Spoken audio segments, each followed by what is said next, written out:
All right, I just came out from seeing the Mandalorian movie, Mandalorian and Baby Grogu, or I, I just like to call him Baby Yoda. I'm going to break down this movie for you step by step, talking about the strength, possibly the weaknesses. All right, so follow me into my studio. Here we go. My favorite podcasters, he said that he is never going to watch a Star Wars movie. But that doesn't stop him from making videos about Star Wars and his animosity towards all of the characters and the entire world itself. Even just recently, he came out with a Mandalorian episode. Even though he said that he's not going to watch the movie, but he still came out with a video all about it. All about what they've gotten wrong. But again, he is not even going to watch it. Now there's a lot of people like this. What do they call them? What do they say? They hate listen, they hate watch, but he's not even doing that. It will be different if he lines up with his ticket in hand, sees the Mandalorian movie, and then makes a comment about it. Wouldn't that be incredible? But no. Not at all. My favorite podcaster just sends out a lot of different insults, I guess, critiques of the people watching this movie, and he's making it seem that this is the worst Star Wars. It's a smear on society. There's a lot of movies that are a smear. There's a lot of movies out there that people are consuming that is full of hate, that's full of divisiveness, that's full of all of these moral atrocities. But Star Wars? I think he's fighting an invisible monster. I really think he is, and a lot of people are. When I saw this movie just a while ago, I didn't come out of that movie and saying, why did they make such a movie? I didn't have all of those things in my mind. Now, let's talk about the movie, shall we? I was all hyped to see this because I'm a fan of anything Star Wars. I'm not it's like some other people that are fanatical about it. I'm a fan, but I'm not fanatical. There is a difference. I could just sit and watch these movies and enjoying the acting, enjoying the writing style, and just have a good time with it. I'm not picking things out and saying, well, this lightsaber is not like the other lightsaber, like this one right over here. Ooh, see that? Now, if I was a big critic, I would say, hey, that's not the right color lightsaber. But who cares? Because for me, I just simply enjoy the movies as it is. So with this one, Mandalorian, I saw season 1. Oh, amazing. Season 2, incredible. I even like season 3. Yeah, and there's some people that they do not like season 3 of Mandalorian, but I like the whole entire thing because I'm just there to be entertained. I'm not there necessarily to get a spiritual lesson. I'm not there to understand the moral equivalency of things and to be all philosophical about this as if this is my reason of living. No, it's a movie. It's a TV show. I just have fun with it. So going into this movie, I had that in mind. Star Wars is not my salvation. My salvation is somewhere else. My security is somewhere else. It's none in the movies.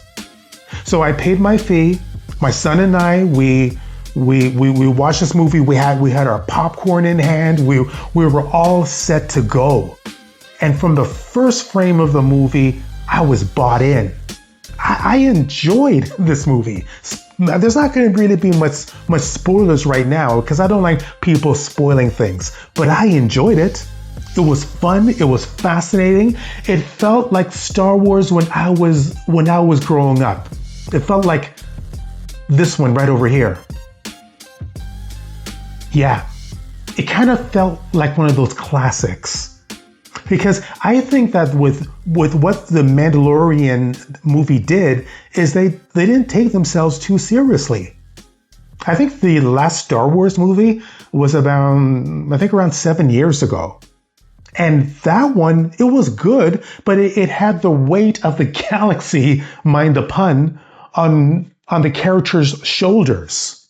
They had to almost save the galaxy. It was an epic film. And I was saying to Elijah just today that film was bigger than Mandalorian. It was epic. It was monstrous. But it wasn't as fulfilling for me. It wasn't as fun. Going into that last movie, Rise of Skywalker, is that what it's called? There was an intense moment because I just didn't want it to suck. I was saying, please don't suck. Please be a good movie. Because this is a third one, whatever it is, out of that trilogy. And it had to be good. Rey has to shine. All the characters, they have to do extremely well. And I think it was good. But I came out of it not feeling on top of the world. This movie, however, the Mandalorian movie, it has a feel-good feeling to it. It's very family. I feel you could bring your children out to it. You could just have a good time. It's probably one of the most family-friendly Star Wars movie I've seen in a while. And probably the most fun. Because I think the writers, they did something correct. As a writer for myself, one of the flaws of many writers when it comes to sci-fi is you want your character to save the galaxy, to save the world. That's some of the weaknesses. Whenever I'm writing my stories, it's hard to keep it localized. It's hard to keep it at a focused, simple plot because you feel, because you're writing a sci-fi saga, that it has to encompass everything. But they didn't do that with Mandalorian. It was one simple task that Mando had to do. One task, and that was to save one of the Hutts. This fat dude right over here. Yeah, all right. To save him and to bring him back to his own people. But then there's a whole bunch of things that gets in the way. That was it. And it was fun. It was also amazing to see Mando kicking butt, Baby Yoda doing his thing with the Force. But as my son pointed out, the good thing about this, Mando wasn't just wrecking shop the entire movie. That would have been too easy. He had his moments. He was beaten up. He was thrown down. There was one time in the movie, I'm not going to spoil it for you, where you thought that he's going to die, but we know he's not going to die. This is a family-friendly movie. It's all about him, so we knew he was going to be alive, but it had that tension. And at one part in the movie, it slowed down. It was a lot of action, and then it slowed down, and then you saw the heart. The heart really came through when you thought that our main character was gonna, and then out of nowhere, little baby, I still call him Baby Yoda, comes in and saves the day. Brilliant movie. Brilliant writing on their part as well. They could have taken this movie in different directions. They could have made it bigger than what it was, but they didn't. They kept it local, they kept it focused, and they kept it joyful for the most part. So all those people coming out of the woodworks talking about this and that about the movie, and they're probably saying, well, it's not as big as I wanted it to be. Well, what do you expect? These are popcorn movies. This is fun. It's supposed to be. It's not supposed to be a theological thesis. It's not supposed to be a philosophical debate or a political structuring of the entire universe. No, save that for another movie or some other documentaries. I don't think this movie is going to win an Academy Award. It probably should. Movies like this, they don't win those type of awards. But go in and see this and just have a great time. Life is just too hectic to to get all hot and bothered over a Star Wars movie of all things. This was fun. Is it life-changing? I'll let you decide that. All right, so that's about it for me.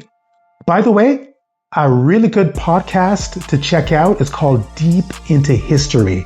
That's by Arjun. He's amazing. I was never a history buff.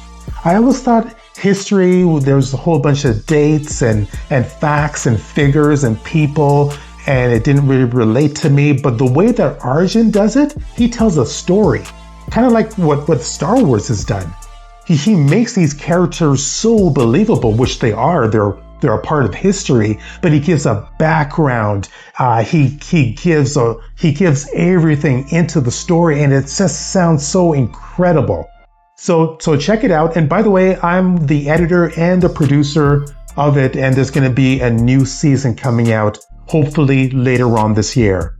So that's Deep into History by my friend of the show, Arjun. And check out my podcast as well, Welcome to Earth Stories. We're going into season 9 later on this year. All right, may the force be with you. And remember to spread this episode across the entire galaxy. And I'll talk to you soon.